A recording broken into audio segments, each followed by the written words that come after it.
이걸 갖다 이제 그 날이 새지 이걸 이제 각각을 갖다 설명을 하려고 그러면 이제 날이 새는데 첫 번째 여기서부터 먼저 하면 이게 컴플리트 셋이 아니야. 이만큼 모은 것도 그냥 내가 혼자서 모은 거예요. 내가 혼자서 모은 거고 이 구조를 잡은 것도 내가 그냥 혼자서 잡은 거예요. 그러나 이게 컴플리트 셋이 아니고 이게 사용성의 속성을 구분하는 유일한 클래시피케이션 스킴도 아니에요. 여러분은 여러분들 나름대로의 스킴을 가질 수 있고 여러분들 나름대로의 속성을 갖다 가질 수도 있어요. 그래서 일단 첫 번째는 그렇고 그러면 나는 왜 이렇게 나눴느냐? 두 가지 이유에서 첫 번째는 이렇게 나눴어요. 기본적인 차원하고 부수적인 차원. 이걸 나눈 이유는 사용성이라고 하는 것들 중에서도 정말 꼭 있어야 되는 거 하고 있으면 좋은 거의 차이는 좀 있는 것 같다. 그래서 정말 있어야 되는 걸 갖다가 기본적인 차원으로 두 개를 갖다 뽑았고 그 다음에 있으면 좋은 거를 부수적인 차원으로 해서 한 세 가지 정도의 큰 차원들을 갖다 뽑았어요. 그 다음에는 이 기본적인 차원에서는 크게 두 가지를 갖다 뽑았어요. 하나는 효율성이라는 거고 또 하나는 정확성이라는 거예요. 그래서 이 두 가지는 재미있어요. 어떤 의미에서 재미있냐? 각자 높아지면 참 좋은데 각자 간에 약간의 트레이드업이 있어요. 그래서 효율성을 높이려고 하면 정확성이 좀 떨어지고 정확성을 갖다 높이려고 그러면 효율성이 좀 떨어져요. 신속성이 좀 떨어져요.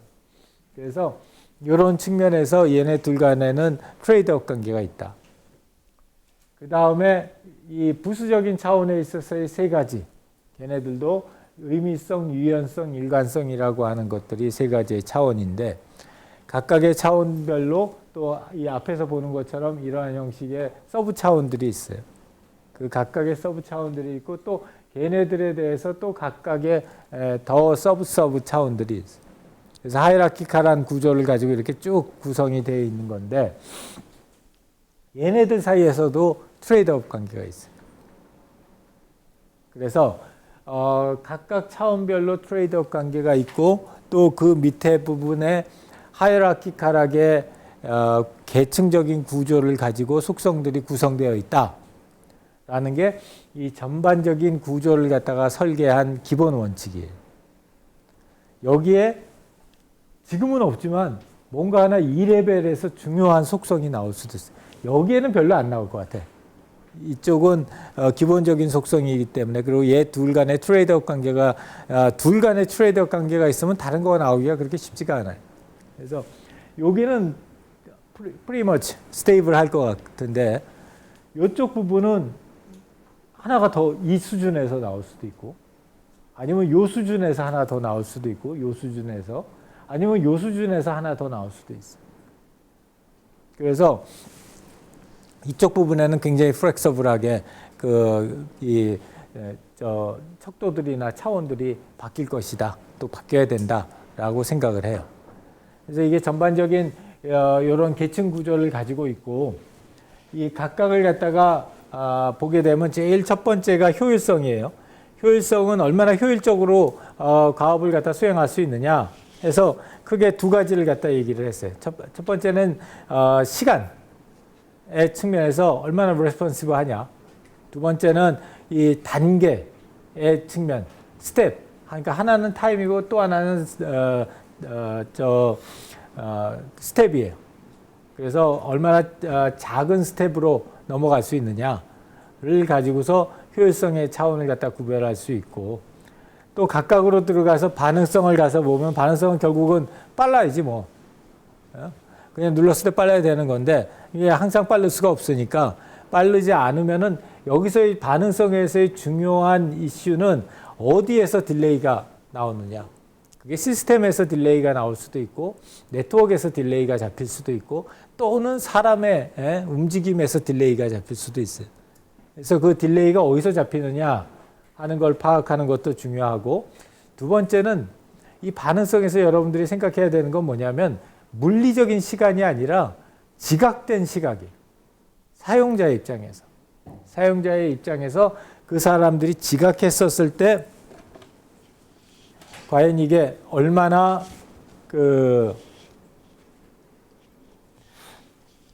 짧다고 생각하느냐. 이게 반응성, 지각된 의미에서의 반응성.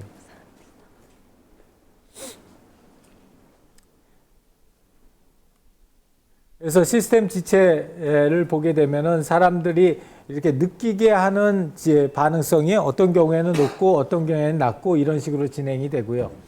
그걸 갖다가 사용자가 체감하는 반응성을 갖다 가지고서 우리 똑같이 시간은 들어가는데 왠지 좀 빨리 가는 것처럼 느끼게 만들 수 있는 방법들도 상당히 많이 있어요. 프로그레스를 보여줌으로써 그렇게 해가지고 이 반응을 갖다가 실제로는 똑같은 시간이 드는데 이 정도면 됐어요.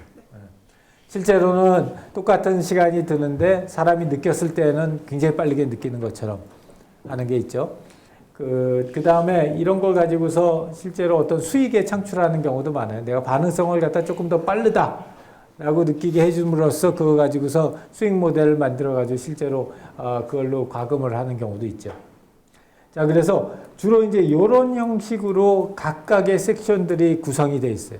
정의가 뭐고, 그 향상 방안에 어떤 것들이 있고, 실제로 예는 어떤 것들이 있고, 또 그걸 갖다 활용한 거는 어떤 것들이 있다 하는 식으로. 그래서 단축성 같은 경우에는 실제로 사람들이 생각하는 절차예요. 내가 몇 스텝을 갔다 라고 생각하는 거고, 뭐 단축키 같은 경우에 이런 여러 가지 단축키들 가지고 있으면 사람들 입장에서 굉장히 단축됐다고, 스텝이 단축됐다고 생각을 하고요.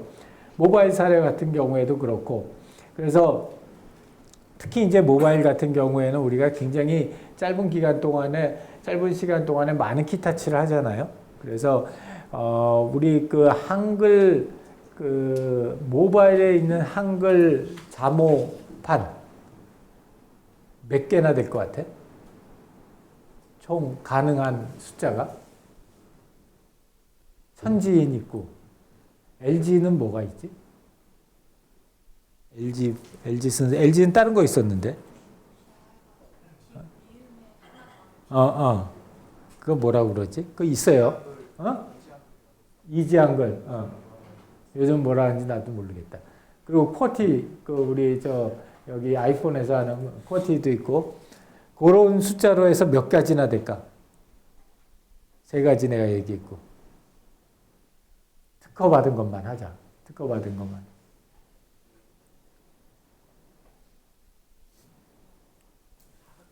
다섯 개? 내가 옛날에 카운트 한 것만 해서 2,300개인가 그랬대. 특허 받은 것만. 그게 무슨 얘기냐? 다르게 이게 반대로 딱 반대면을 보게 되면 그만큼 휴대용 기기에서의 단축성이 굉장히 중요하다는 거. 그러니까 이런 뭐 이제 그 다음 그 자판이 정말로 단축적이냐 아니냐 그건 그 다음 문제고. 그래서 이제 그런 측면에서 이 단축성이라고 하는 게 이 제품의 성공 실패에 상당히 많은 영향을 미치고요. 그런 것들이 이런 그 제품뿐만이 아니라 이런 그 입력기에서도 굉장히 다양하게 나타나요. 그래서 얼마나 빠르게 적은 단계를 통해서 많은 글자를 갖다 입력할 수 있느냐 하는 거에 따라서 굉장히 큰 차이를 갖다 나타내기도 해요. 자, 거기까지가 해가지고 우리가 효율성이고, 이제 두 번째는 정확성이에요. 정확성이라는 거는 얼마나 사용자의 오류에 시스템이 얼마나 잘 대응해주고 있느냐라는 거고, 이건 이제 크게 3가지로 나눠요.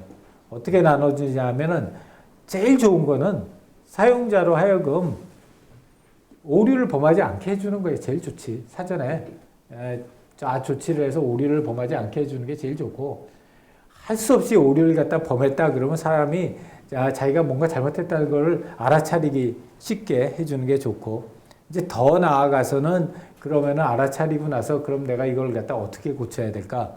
내가 이 실수를 했는데 이 실수를 어떻게 고쳐야 될까? 이걸 갖다가 잘 느낄 수 있게 해주면은, 잘 볼 수 있게 해주면 그러면 좋겠죠. 그래서 이제 이 정확성은 그렇게 3가지 차원으로 나눠요. 어떻게 사전에 미리 오류를 갖다 덜 만들게 할 수 있을까? 그다음에 할 수 없이 오류를 갖다가 만들어냈다. 그럼 자기가 잘못했는지 어떻게 하면은 빨리 알려줄까? 우리 그런 케이스 있잖아요. 국문으로 막 친다고 쳤는데 이렇게 보니까 영문으로 엄청 치고 있는 경우 많잖아요. 그런 거 같은 경우가 에러 디텍션이 굉장히 낮은 거죠. 그 다음에 에러 커렉션은 이제 자기가 뭔가 잘못하고 있다는 걸 알았을 때 어떻게 수정할까? 그래서 이제 그 세 가지 파트가 있고요. 각각의 파트에 대해서 이 사전 방지성 같은 경우는 이 가장 일반적인 얘기 중에 하나는 뭐냐면 균형성의 법칙이라는 거 있어요. Principle of Commensurate Effect라고. 이 법칙이 뭐냐면은 쉽게 설명을 하자면 내가 복구하기가 힘들면 힘들수록, 그러니까 내가 어떤 오류를 갖다가 범하고 나서 그걸 갖다 복구하기가 힘들면 힘들수록 경고 메시지를 더 크게 내준다. 이거.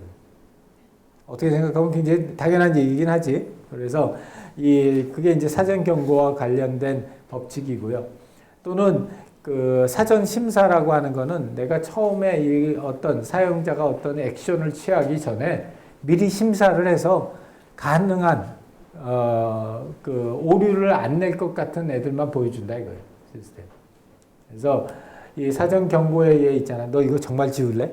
이런 거 물어보는 거야. 이런 거 같은 경우가 이제 사전 경고의 예인 거고, 사전 심사 같은 경우에는 그 시점에서 사용할 수 있는 메뉴만 이렇게 진한 걸로 보여주는 거. 이런 게 이제 사전 심사라는 거예요.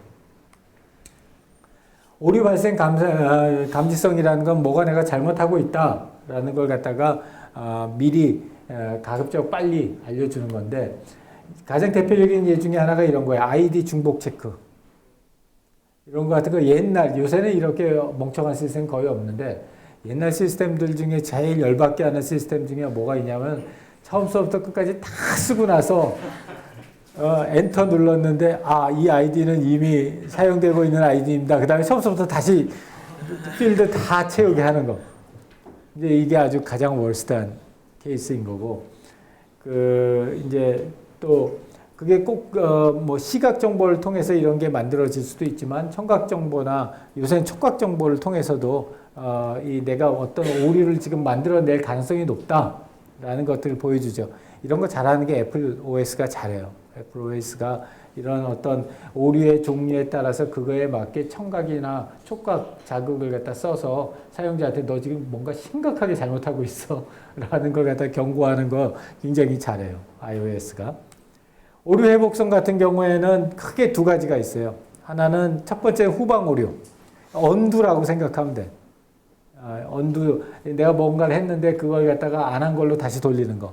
이런 거가 후방 오류고, 전방 오류 회복성은 뭐냐면은 내가 후방 오류는 못해요. 그러니까 이미 한 걸 갖다가 다시 복구하지는 못하는데 그 전 상태로 그냥 돌아가게. 그러니까 이게 우리 일반적으로 얘기하는 백업이야. 그래서 내가 바로 전에 한 거는 못하지만 뭐 한 1시간 전에 시스템이 백업 떠났던 대로 돌아가게 만들어주는 거. 이런 게 오류 회복성입니다. 그래서 뭐 이 오류 회복성의 범위가 얼마나 되느냐에 따라서 근원적인 의미, 그러니까 아예 처음 그 왜 공장에서 출시한 출시 버전으로 돌아가는 경우 있지, 이런 게 근원적인 전방 오류 회복성이고, 점진적인 의미에서의 오류 회복성은 뭐 1시간 전 걸로 돌아간다, 뭐 2시간 전 걸로 올라간다, 이런 거죠. 뭐 정확성 차이 나는, 그럼에도 불구하고 아직까지도 그렇게 100% 정확하게 이렇게 나가지는 않아요.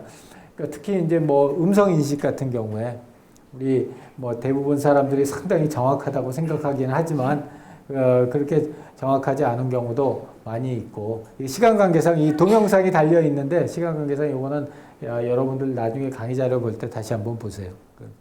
그다음에 이런 거 가지고서도 이 실제 현존하는 서비스나 이런 데에서 가서 봐도 이런 오류 회복성이나 정확성 부분에서 큰 차이를 많이 내요. 여러분 지메일 많은 사람들이 요새 지메일들 많이 쓰는데, 지메일이 가지고 있는 여러 가지 장점 중에 특히 이 오류 회복성적인 측면은 지메일이 참 잘 만들어 놨어요. 그래서 그런 측면에서는 현존하는 시스템에서의 차이점들도 상당히 있다, 이렇게 보여지고요. 세 번째 차원은 이 의미성이라, 이제 여기서부터가 부수적인 차원들이에요. 있으면 좋은 거, 없으면 할 수 없지만 있으면 좋은 거. 그리고 이거는 이제서부터는 약간 서브젝티브하게 가요. 그래서 얼마나 사용자의 관심 있는 정보가 제공되느냐, 사용자에게 미닝풀한 의미성이라는 게 그런 의미예요. 얼마나 사용자에게 의미가 있는 그런 정보나 기능들이 제공되느냐. 그래서 크게 세 가지 속성들이 있는데 첫 번째 속성은 변화 제시성. 뭔가가 바뀌었단 말이야, 시스템에서. 그러면 그 뭔가가 바뀌었다는 걸 갖다가 사람들이 어떻게 그리고 명확하게 파악할 수 있을까? 그래서 이 옛날에 얘기는 하지만 뭔가 바뀌었다 그러면 이렇게 구체적으로 시스템상에서 직접적으로 보여준다든지, 그 요새 나오고 있는 우리 그 클라우드 시스템 같은 경우에 이런 변화 제시성 같은 걸 갖다 참 잘해요. 그러죠? 그러니까 예를 들어서 내가 지금 쓰고 있는 드롭박스 같은 경우에 누군가가 나하고 공유로 쓰고 있는 드롭박스에 뭔가를 갖다 올리게 되면은 파일이 변화됐다는 메시지가 뜨죠. 그리고 예를 들어서 페이스북 같은 경우에도 누군가 나한테 뭔가를 갖다 의견을 남겼다 그러면 그게 나한테 메일로 오거나 메시지가 뜨잖아요. 이런 거 같은 게 그 변화 제시성을 갖다 높여줘 가지고 사람들한테 차별화를 가져간 거예요. 뭐 그 외에 뭐 이해 가능성, 두 번째 이해 가능성인데, 이해 가능성이라는 거는 전달된 정보나 기능을 보고서 내가 그게 현재 시스템이 어떠한 상태이다라는 걸 얼마나 정확하게 이해할 수 있느냐. 첫 번째가 가독성이에요. 가독성은 상당히 지각적인 측면에서 보는 거고, 얼마나 잘 읽히느냐. 이렇게 하얀 바탕에 회색 글씨로 써놓으면 잘 안 읽히잖아. 그래서 그런 이 가독성 차이를 갖다 상당히 많이들 얘기를 하고요. 내 그 가독성과 관련돼서 제일 마음에 안 드는 것 중에 하나가 갤럭시에 알람 설정할 때, 이 밤에 알람 설정할 때는 이걸 내가 알람을 설정했는지 안 했는지 잘 모르겠어. 별로 차이가 안 보여. 이런 거 같은 게 가독성이에요. 알람을 갖다 키면은 파란색이고 알람을 끄면은 연두색인가 그래. 왜 이렇게 만들었을까? 내가 요번 주 토요일 날 그거 만든 사람 결혼식인데 내가 가서 물어볼게.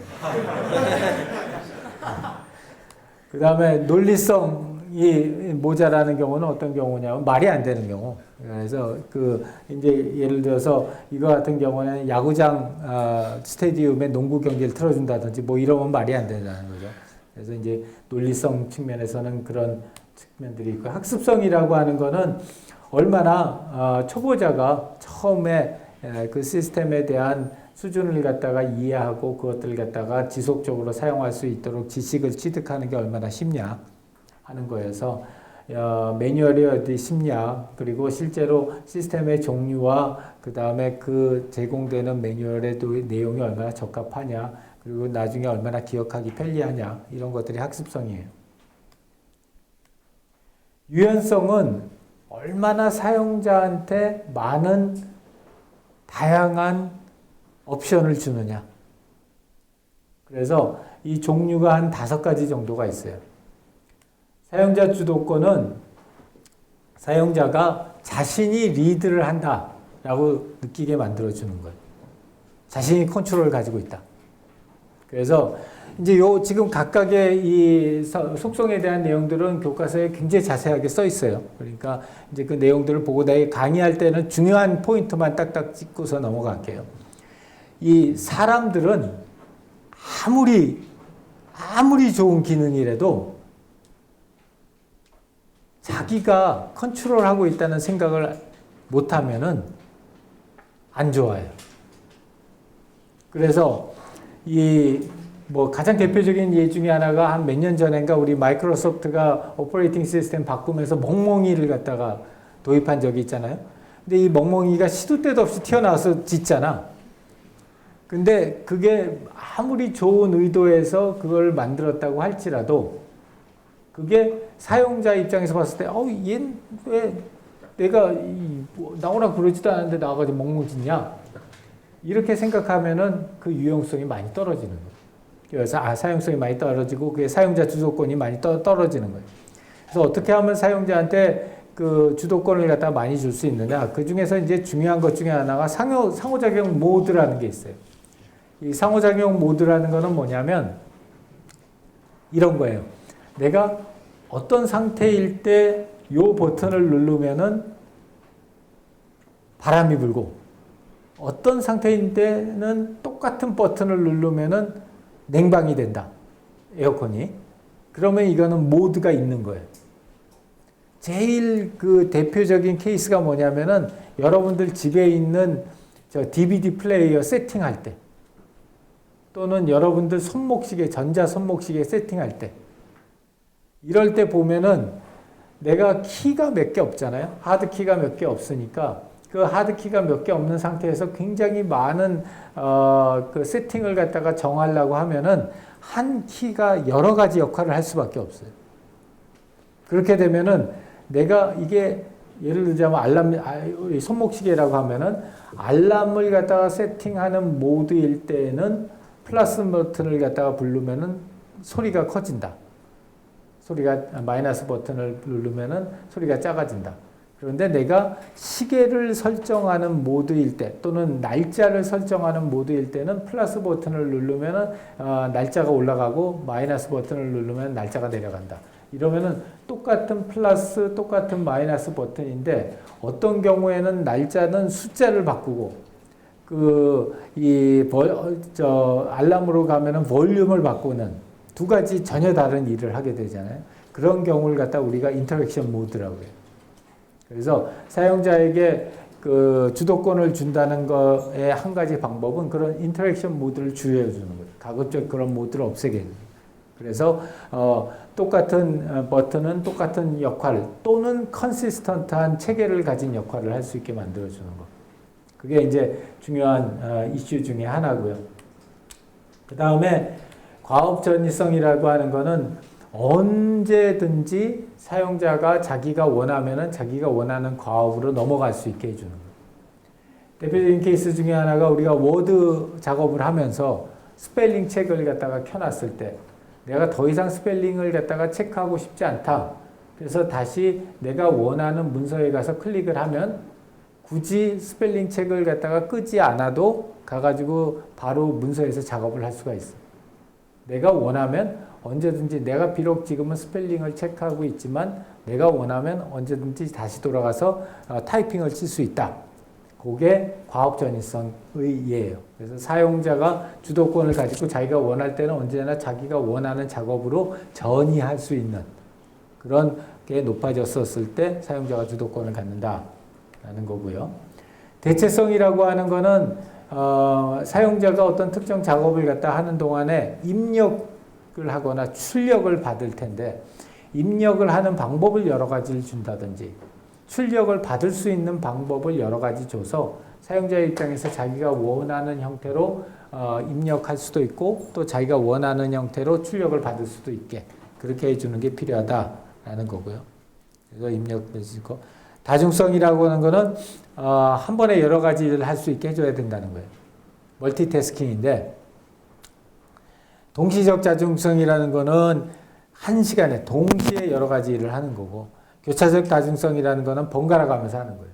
번갈아 가면서 여러 가지 일을 할 수 있는 거고 교차적 다중성 예를 들면은 뭐 윈도우 8 같은 경우에 그 애플리케이션 간에 자유롭게 왔다 갔다 거리잖아요. 그래서 이게 교차적 이고 개인화 같은 경우에는 두 가지 큰 차이가 두 가지 굉장히 뭐 근본적인 차이가 있어요. 하나는 어댑터빌리티고 또 하나는 어댑티비티예요. 이거의 차이는 누가 개인화를 하느냐. 그래서 어댑터빌리티, 응용성이라고 하는 거는 사람이 하는 거예요. 예를 들자면 여러분들이 페이스북에 처음에 들어가서 여러분 프로파일 세팅할 때, 여러분 프라이버시 프로파일 세팅할 때, 그럴 때 나는 요 방향으로 요렇게 세팅해 놓겠다. 이렇게 하고 있으면 그 방향으로 가가지고 세팅하는 걸 갖다 시스템이 세팅하는 게 아니라 여러분이 세팅하는 거예요. 커스터마이즈 할 때. 어댑티비티는 시스템이 주도권을 가지고 내가 봤더니 너 아마 이런 거를 좋아할 것 같아 해가지고 그 세팅을 갖다 하는 경우예요. 그래서 각각의 경우가 많이 있지만 특히 이제 적응성 같은 경우에 많이 사용하는 게 레코멘데이션 시스템 같은 경우에 직접적으로 어떤 그 실행을 옮기면은 그러면은 그건 아까 처음에 얘기했던 사용자 주도권의 위배가 되는 거예요. 그래서 사람들이 안 좋아하니까 이 적응성 같은 경우에 대부분은 서제스천을 해요. 내 생각에는 이게 좋을 것 같은데 주인님 생각은 어떠세요? 이렇게 하고 나서 실제로 적응성을 갖다 높이는 케이스가 많고요. 다섯 번째는 연결성인데 이제 이거는 요새 특히 이제 이 중요한 속성들 중에 하나예요. 연동성이라고 하는 거는 하나의 제품이 얼마나 다양한 여러 가지의 제품들 또는 서비스들과 연결될 수 있느냐를 보는 거고, 호환성이라고 하는 거는 얼마나 얘네들 사이에 왔다 갔다 하면서 한 시스템이 사용하던 기능이나 컨텐츠들을 다른 시스템에 가가지고 사용할 수 있느냐. 그래서 뭐 연동성이나 호환성 케이스들은 상당히 많이들 있고요. 일관성은 사람들이 어떤 정보나 기능이 비슷한 다른 대상에다가 갖다가 적용할 수 있는, 컨시스턴트하게 적용할 수 있는 거여서 세 가지가 있어요. 첫 번째는 예측 가능성. 내가 이렇게 하면은 과거의 나의 경험에 비추어 보았을 때 앞으로는 얘가 이렇게 아마 움직일 거다라고 사람들이 그걸 갖다 예측할 수 있게 해주는 거예요. 그래서 명령어 체계 같은 거 만들 때 이런 예측 가능성을 갖다 사용해서 많이들 하고요. 친숙성 같은 경우에는 사람들이 일상생활에서 사용하고 있는 그런 용어나 또는 그런 방식이나 체계를 써서 전체 시스템의 구조를 잡는 경우가 친숙성에 대한 속성들이고, 일반화 가능성 같은 경우에는 과거에 자기가 뭔가 딴 데서 썼던 또는 일상생활에서 썼던 그런 명령어나 메뉴나 기능이나 정보를 다른 시스템 또는 다른 프로그램 내에서도 사용할 수 있게 해주는 것. 이게 일반화 가능성. 그게 전체 지금까지의 프레임워크예요. 사용성에. 굉장히 많지. 굉장히 많은데 그 많은 것들이 컴플리트 셋이 아니라는 거고, 또 걔네들 사이의 구조도 딱 이런 구조로만 가져가야 된다? 그런 건 아니에요.